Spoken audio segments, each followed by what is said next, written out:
Good day mga kahabi! Isa na namang napakagandang araw po sa ating lahat. And by the way, this is Weng from RGO Mini Coop at iba pa. And for today's video mga kahabi is kakaiba kasi nga medyo sad tayo. Kasi nga yung mga alaga natin is unti-unti nang nauubos. Hindi ko alam kung anong mga nangyayari. Kumpleto naman tayo sa mga patuka, vitamins, pinapainom naman natin. Will maintain naman yung pagkain. Siguro, isa rin sa mga dahilan siguro is maaaring nanibago sila sa area natin. Kasi from mainit na area, nilipat natin dito sa malamig. But, sad but true. Ganun talaga mga kahabi, hindi talaga natin hawak yung mga pangyayari. But this time is i-share ko sa inyo kung sino yung mga nawala. Kasi nga nung nakaraang week, nung mga last week nung nandito ako, ang nawala, ang namatay sa ating mga alaga is yung nag-iisa nating inahing cochinbol. Yung pares. Yung natira na lang is yung ating kak. And luckily is may napalabas naman sila nga dalawa. Hopefully sana yung dalawang yun is yung isa is babae sana nga, kasi nga yung isa is sure ako na isa po yung kakarel. And hopefully sana yung kapatid nun isa na is hen, para at least paano is magpatuloy yung kanilang linyada. And of course is namatay na rin yung ating kanina lang sabi ng papa ko kanina nung nakarating ako dito is nawala na rin yung ating isang hen na si Marites. Although nagkaroon siya na nag-iisang anak na si Bugtong, ayun. Nag-iisa niyang anak lang talaga na palabas, isa ring kak. At saka yung nanay ni Marites is nawala rin, namatay din yun. Yung kauna-unahan nating hen na Chabo na nagmula kay Uno breeder line, nawala na rin yun, pumanaw na rin kasi nga siguro sa katandaan na rin. May mga pagkakataon talaga na kahit ganong healthy o mataba, medyo mataba yung ating alaga, may pagkakataon talaga na namamatay. O siguro dahil na rin sa klima and then sa katandaan, isa na rin yun. And ang natira na lang nating mga hen na andito is dalawang hen na lang na Chabo. Yung isa pa talaga is may diferensya. Puro sila may diferensya. Kasi yung isa, kung mangitlog, kinakain. Yung isa naman nangingitlog, hindi naman naglilimlim. Ay, so sad kasi parang hindi na natin mapapatuloy yung kanilang linyada. But hopefully, hindi naman tayo sumuso. Kasi nga ganun talaga yung pag-aalaga. Kahit gaano, hindi ko na iniisip yung mga gastos. Ang importante is yung kasiyahan na naidudulot nito sa akin. Yes, totoo yun na medyo nakapanlulumo. Pero it is what it is talaga mga kahabi, may nawawala talaga. And hopefully soon sana magkaroon din tayo ng panibagong breeder na madagdagan naman sila, kasi nga yung mga Chabo natin kakaunti na lang talaga. Wala na rin akong sisiw sa mga Chabo natin. Ang natira nating Chabo is na lang, na lang mga kahabi, 1, 2, 3, 4, 5, 6 na lang na Chabo, 2 hen, 4 na mga kak. Yun talaga, 6 na lang talaga yung Chabo na natira sa atin. And this yung cochinbol natin is 2 kak, 2 kak, 1 kakarel, tsaka hopefully sana isang hen yun, yung isa, hopefully. Tapos yung ating naman, nagkaroon tayo ng silky, akala ko pares, puro palalaki. Kaso nga lang nawala rin yung isa, namatay din. Uy, puro na lang tayo mga sad news mga kahabi. But it is what it is talaga mga kahabi, wala tayong magagawa. And ipapakita ko sa inyo yung mga alaga natin na andito, pinaliguan ko sila. Kaya stay tuned mga kahabi. Ayan na nga mga kahabi, ito yung update sa ating mga alaga. Ito yung si Bugtong na pinuster parents ni Marites na yun nga, namatay na talaga mga kahabi kaninang umaga lang. Kasi nga nung last week, before yung nakita na namatay yung cochinbol natin na namatay, yung ating hen talaga na si Marites is nag ano na, medyo ano na talaga, payat na yun. And then sa sobrang payat niya, although na siguro nag-continue lang yung buhay niya kasi pinapainom pa rin natin ng vitamins. And ito yung nag-iisa niyang anak di Marites. Ayan, si Bugtong. And ito rin yung natira nating mga chabo, mga long leg nga lang. Ayan sila mga kahabi, long leg at saka yung dalawa yung ating main breeder na kak, matanda na rin. Ayan, actually anak na niya yung kaparis niya, kaso lang sad to say is hindi talaga naglilimlim. Kung mangitlog man, kinakain din. And yung kapartner niya yan, kagandahan lang dyan is short leg, kaso nga lang is medyo na damage yung mata niya, hindi na nakakita yung kabila. Ayan, ito na lang yung natira sa ating mga Japanese banta mga kahabi, umuunti na talaga. Ayan, ito yung ating breeder, main breeder natin, naka-partner din nun ni Maganda, kaso kala si Maganda yung kaunahan nating chabo na breeder hen is patay na din. And ito na lang yung natira. Ayan, bali ano na lang sila, 6 na lang talaga na chabo. Ito yung mga natira, ito yung isang hen. Problema naman ito hindi naman naglilimlim, nangingitlog lang. Ayan, ito na lang yung mga chabo natin, 6 na chabo. Tsaka ito yung ating isang selkie na natira, walang partner kasi kak nga to pinaliguan ko sila. Ito na lang yung natira. And yung ating mga sirama naman, ito hindi ko na to padanamihin. Ayan, mga anak na nila yan, 3 anak nyo, mag-asawa yan sila. Ito yung mga anak nila, 3, yung ating mga sirama. And of course, yung ating cochinball na si Coco. Yan si Coco, yan na lang natira kasi si Chin patay na yung partner niya. And nagkaroon lamang sila ng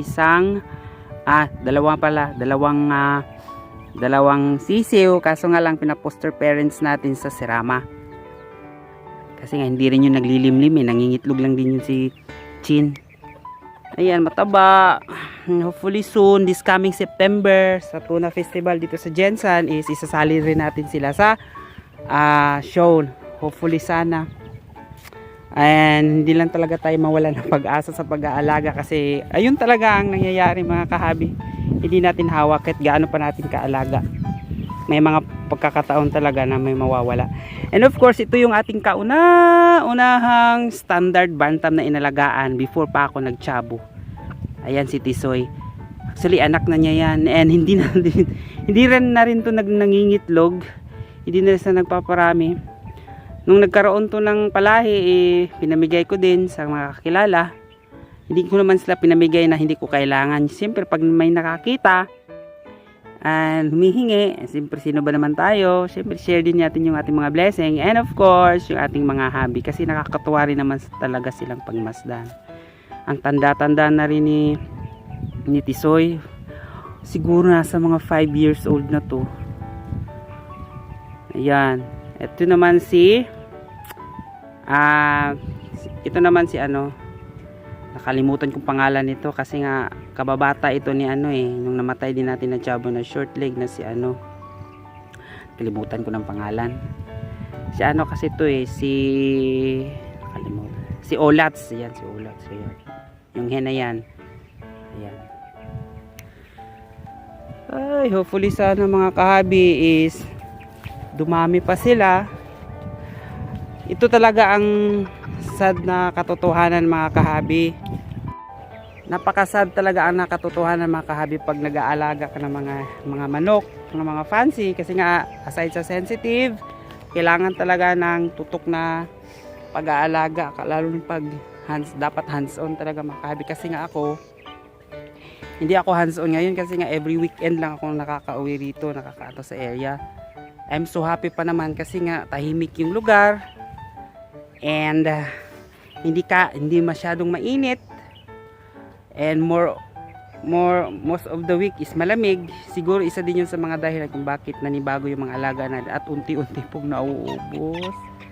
And ito na lang po yung mga natira sa mga alaga natin, and hopefully soon dumami pa. May pagkakataon din mga kahabi na medyo nananawa na ako kasi nga may mga nawawala, nasasayangan ako sa panahon na ginugol ko na yung nalagaan tapos mamamatay.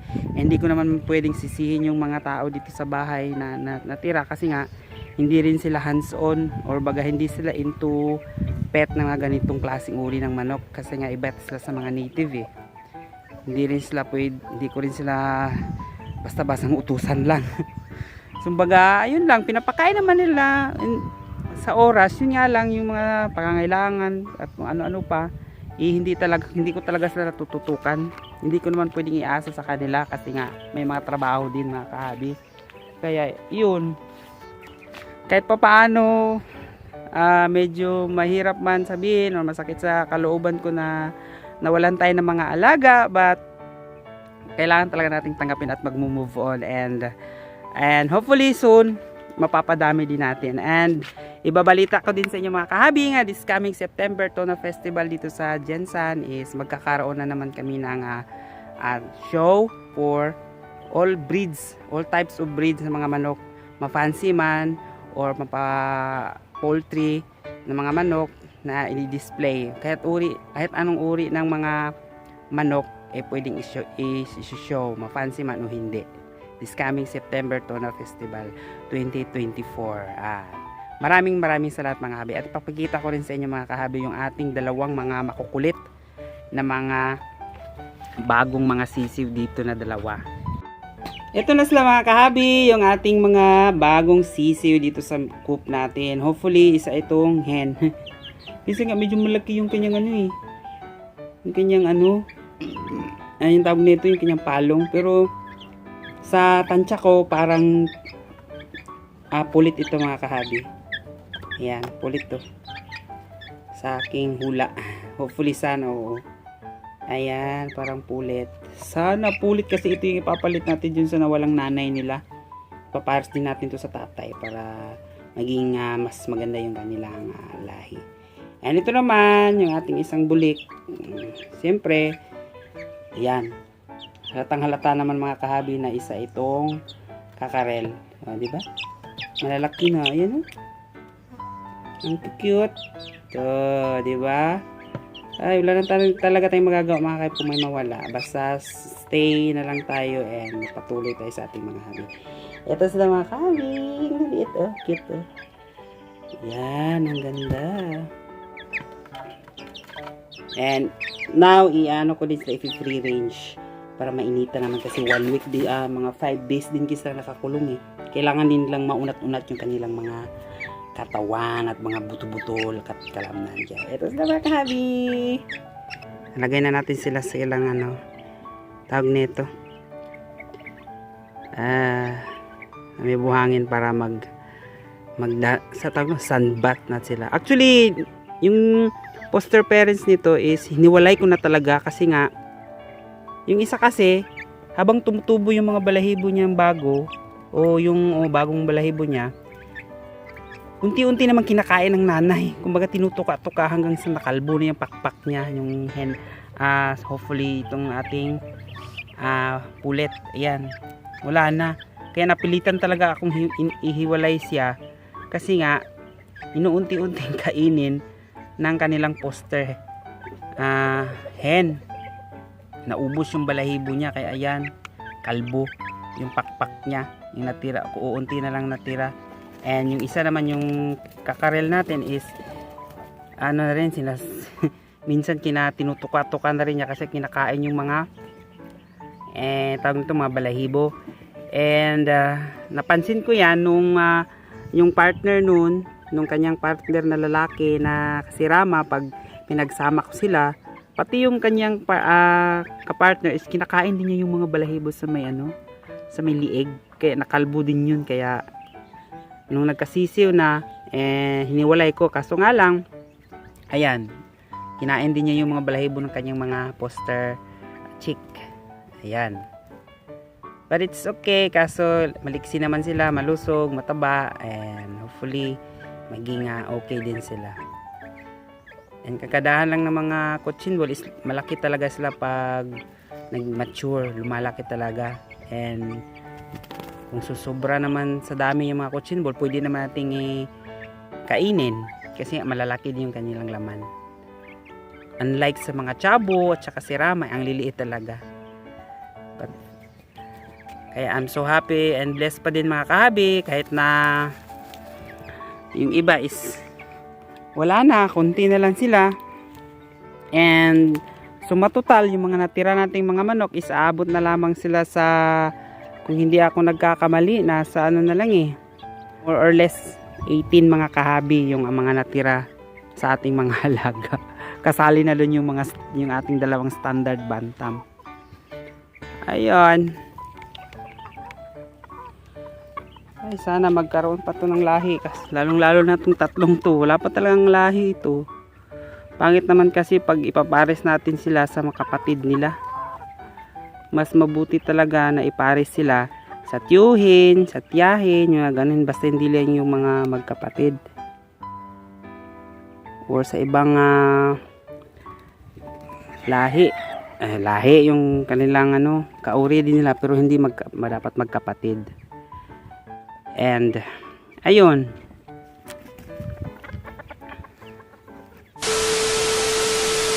At ayan mga kahabi, sana'y kapulutan na yung kaunting kaalaman and kasiyahan yung ating mini vlog this morning. And maraming salamat po sa mga subscribers ko na patuloy pa rin sumusuporta sa akin kahit papaano. Maraming pong salamat sa inyo guys. And I will assure you na hindi po ako hihinto sa mga hobby ko. Patuloy pa din ako magpa-vlog. Kahit maging dalawa lang yung natira, patuloy pa din tayo magpaparami. Ganun lang naman talaga mga kahabi. Huwag na lang natin isipin yung gastos na napundar natin from the start.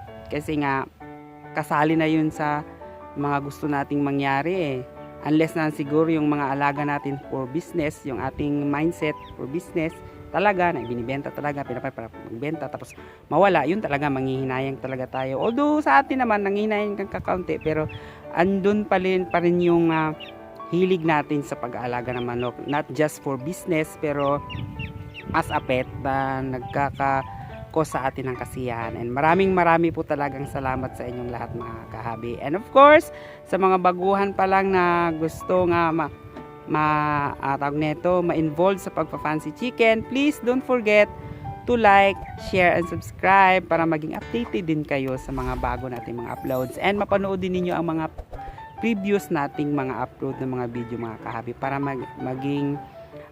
maging inform kayo kung ano man yung mga gusto ninyo pang malaman sa pagpa-fancy chicken. And hindi pa ako ganun kadunong sa pag-aalaga, pero nagbe-base lang po ako sa experience, and maraming salamat sa inyo mga kahabi. At lagi nating tatandaan na walang magiging isang kahig o isang tuka kung ikaw ay matyaga, always may nilaga. Maraming salamat sa inyong lahat mga kahabi. Hanggang sa muli. Paalam!